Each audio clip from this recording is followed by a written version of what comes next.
Coming up on today's show. Is all of these college students that are coming back home and all the stuff they're bringing with them. So that's sort of what my battle that I'm fighting right now. I think a lot of people, thinking that maybe this is short term, whatever that means, 30 days, 3 months, 18 months, who knows. As the season transitions into spring and summer, we have this opportunity just to look at our closet and see what did we really wear this past winter. Everyone's home. Now what? Today on Keeping You Organized.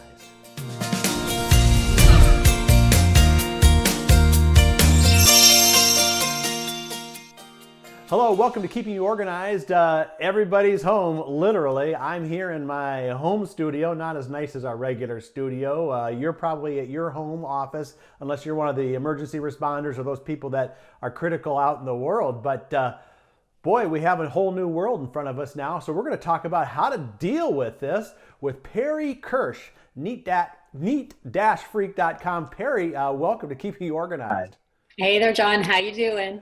Well, we're coping like everybody else, trying to come up with the kinds of things that we can still help people virtually in this time. I mean, this is the 7th year of this podcast, but we just thought we need to jump in right away and help people navigate what happens when everybody shows up at home. I know, what's it like at your place?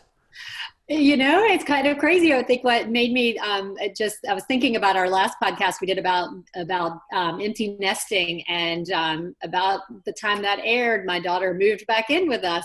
So yeah, it's a little crazy. I have a husband who travels most of the time, and he's at home, and high schooler home all day. And then my college student just emptied out her dorm room into our family room on Sunday. So yeah, we're back to a full nest, not so empty anymore. And, we're just like everyone else. I think the only, comfort that people are finding right now is that everybody is dealing with this at the same time. And we're all just trying to get by. Right. So, we're going to take this from an organizing perspective, but maybe some, helpful hints and from a lot of different angles. So where do we start? Well, I think the first thing that has just sort of been at the forefront of my mind is all of these college students that are coming back home and all the stuff they're bringing with them. So that's sort of what my battle that I'm fighting right now, is that an entire dorm room of stuff showed up, and it's covering an entire table and floor in my family room. So organizationally, what we're trying to do with all of that is kind of divide and conquer, looking at stuff that we'll just pack up that she will hopefully take back to school in the fall, and pack that away neatly, make sure everything's clean. We've been washing a lot of linens and things, and setting that stuff aside. And then what are the necessary things that she uses all the time that came home with her? And I've kind of let her set up her personal room here in the house like her dorm room. I'm not a big fan of putting a whole bunch of holes in the wall, but I was like, go for it. Decorate away, make this feel as cozy and comfortable as you would like to. So she can have a tiny bit of normalcy in what's otherwise a really crazy situation. So, I think that's the first thing organizationally we're kind of handling, just is dealing with that quantity of stuff. Yeah, I think a lot of people, thinking that maybe this is short term, whatever that means, 30 days, 3 months, 18 months, who knows. But, it's not exactly like you can declutter, but I guess you can declutter, right? And really think hard about what to keep and, what you might need in a couple months. And I don't know, maybe there's going to be a run on those storage shelters too, for people stockpiling their stuff for later. Yeah, I mean, it's so funny. My Facebook feed and Instagram feed right now are full of people doing their own organizing projects. They're just saying, wow, I have nothing else to do. What do you do when your entire calendar just gets erased? So people have more time on their hands. Lots of people are juggling work, and now they're having to kind of homeschool their kids and do all these other things. But we also just have a lot more time when we can't leave the house. So it does provide, I mean, it's not really, I'm not calling anything a silver lining right now, but it provides this opportunity to go through and do some decluttering projects in your own house. That could be just cleaning out your closet, doing some early spring cleaning, going through your kids' toys and figuring out what they really still play with and don't play with, and starting to set some things aside. I know we're not out necessarily driving around town donating right now because that's not following good social distancing practices, but we can always set those things aside and be ready to donate them later. Right. You brought up a good point there about, some organizing projects. And I know a lot of times people get overwhelmed by, well, I've got so many things to do. What do I do? But, one thing we do know, spring is coming up. Let's talk about, let's take a little tangent here. If you were going to do some spring cleaning, what are 3 or 4 things that you might do that you would have done anyway, regardless of this, but at least you can check them off your list? Sure. So, I think it's a great time. We're all stuck at home. Go through your closet. As the season transitions into spring and summer, we have this opportunity just to look at our closet and say, what did we really wear this past winter or fall?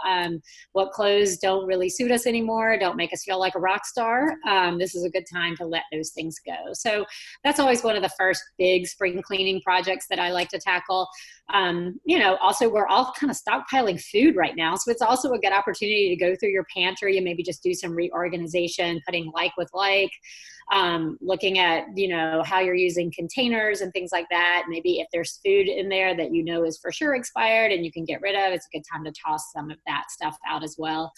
And I would even say as the weeks go on, this is my favorite season to get out and tackle the garage. If that's a project that has piled up for a long time and you haven't really felt, compelled to carve out the time for that, this can be a really good time as well to open up the doors, clean it out really well, get rid of the things that don't serve you or set them aside and be ready to get rid of them when we can all get back out. So, that's not a bad project to tackle as well. Yeah. So Norma, let's say this all work from home thing hadn't happened. This was 4 or 5 months ago, and you go into a new client, and they need everything.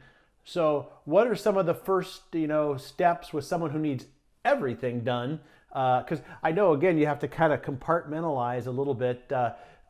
Maybe looking at it from that angle, what would be some other quick wins that people could have to feel like, hey, I'm moving in the right direction?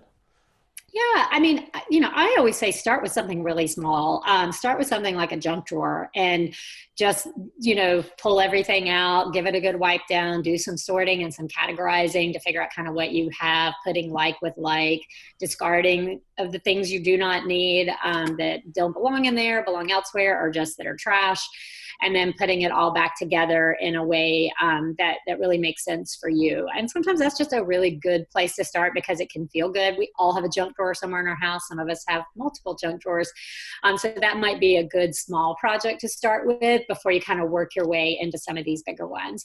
And I will say this, a lot of professional organizers are doing virtual work now. And so if you really find yourself being really overwhelmed, this might be a great time to reach out to a local professional organizer or even one anywhere in the country, Right. because all of us can FaceTime with you.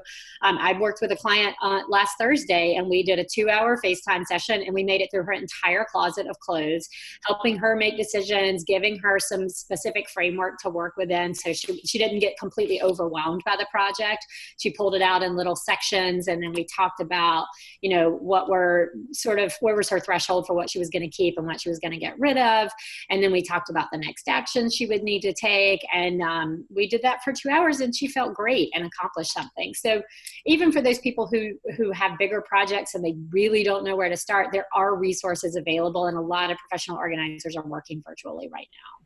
Oh, that is awesome. Well, listen, we're going to take a quick break now. When we come back, we got to touch on the other side, the people. We've talked a little bit about the stuff, but especially if some are working, some are not, some are on break, and how do we coordinate that all together and stay sane? So we're with Perry Kirsch talking about everybody's home, now what? And we'll be right back.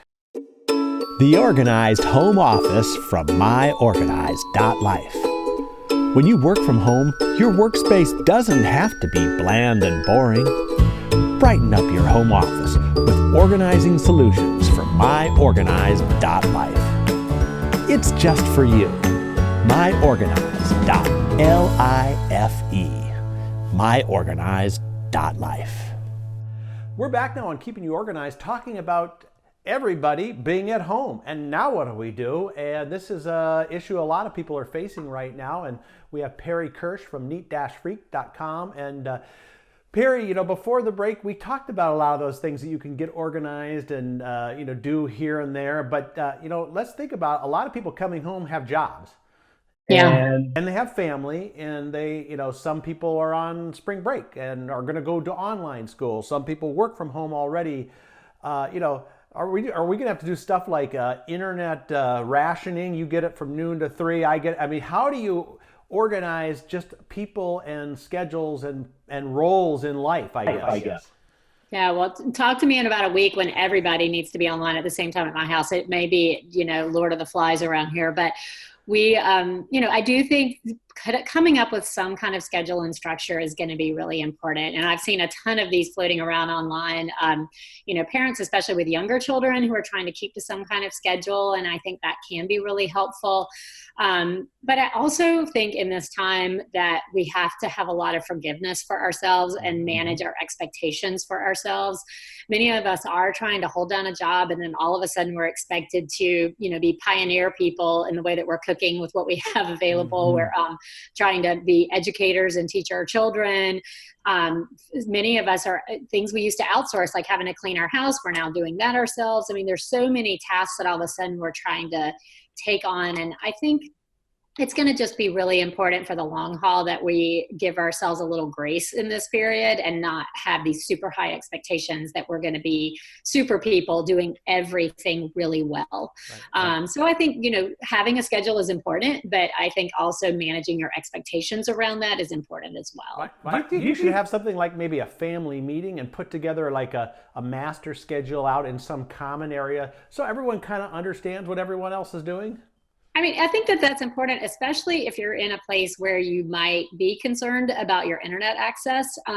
If you've got somebody who's got a really important meeting and then somebody else decides they want to start Netflix at that time, that might cause some conflict in the family. So I do think making sure, we have all this togetherness right now, that we're communicating well as well during this period, that we're all having conversations about what we have going on, that we are sharing our expectations with each other and just letting each other know within the family what it is we have to get done that day, and make sure that we're not creating some kind of unnecessary conflict. Well, I think also too, this is a great opportunity for people to have meals together, like something that hardly ever happens, right? But now if everyone's around, maybe we could all coordinate our schedules and at least eat together.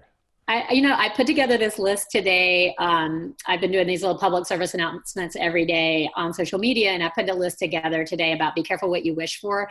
And that was my first thing that I was like, I always wish that my family would get to have more meals together. And look, it came true. So, I do think there's going to be a lot of takeaways from this that are positive, where people are like, gosh, we now have family game night every night. We are watching movies together. We're reading books together. We're just, and we are carving out some family time that we weren't necessarily getting to do before. So as hard and difficult as this is, I also think some families are going to come out of this a whole lot closer than maybe they were before. And hopefully that'll be in a really positive way. Yeah. Well, sometime in the future, it's going to be the empty nest for you again. Let's talk really quickly as we wrap up here on what is the exit strategy? So once we get near the end of whenever this is going to be and people start moving out, how do you either mentally handle that, or, even from an organization standpoint, any tips on like cleaning up the mess, kind of like, the sweeper at the end of the parade, how do we deal with this maybe in the future as people start leaving?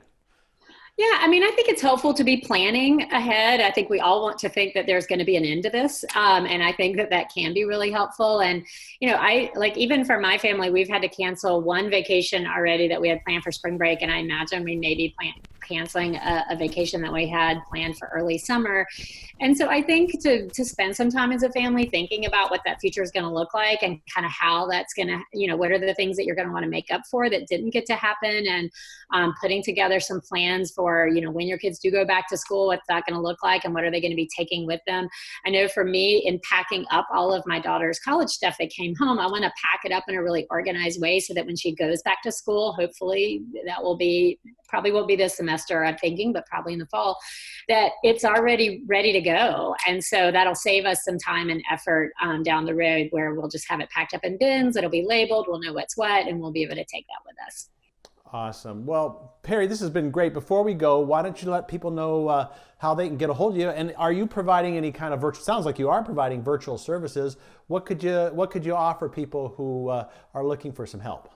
Sure. Well, the best way to find me is on my website, which is neat-freak.com. With a hyphen in the middle between neat and freak.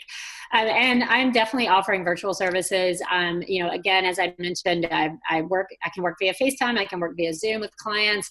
Sometimes that might look like we're together for the entire session. I have other clients where we might just do 15-minute check-ins.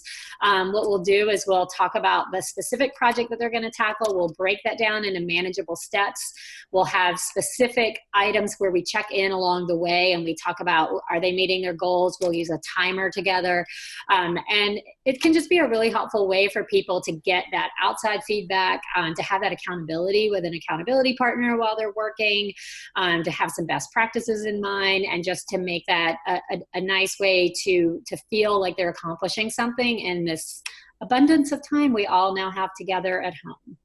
Yes, great. Well, this has been, I think, a very encouraging podcast today, as far as, giving some people, hope for the future, even like, hey, here's what you're going to do when it's time to leave.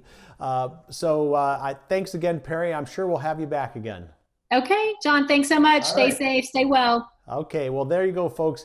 Now now that everyone's home, now you know what to do. And the other thing you need to do is to come back on our next episode of Keeping You Organized.